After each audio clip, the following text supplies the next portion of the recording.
Ribuan warga dari berbagai negeri, desa di Maluku Tengah padati halaman Masjid Agung Ibnu Abdullah, Masjid Raya, Kota Masohi.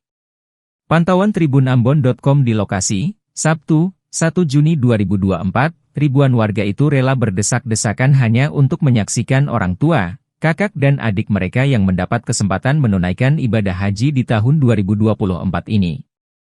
Rahmah Salim, salah satu warga mengaku sudah tiba di pelataran Masjid Raya sejak pukul 6 WIB. Ia mengaku selain mengantar keluarga dia dan warga lainnya rela berdesak-desakan hanya untuk menyaksikan para jamaah calon haji diberangkatkan.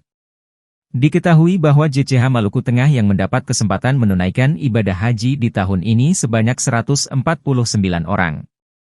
Mereka bertolak dari Pelabuhan Ina Marina Kota Masohi menuju Pelabuhan Tulehu selanjutnya menuju Asrama Haji Waiheru Kota Ambon untuk selanjutnya diberangkat ke Jeddah Arab Saudi melalui Bandara Internasional Sultan Hasanuddin Makassar pada Minggu 2 Juni besok.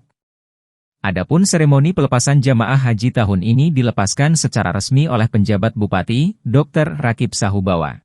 Download Tribun X sekarang, menghadirkan lokal menjadi Indonesia.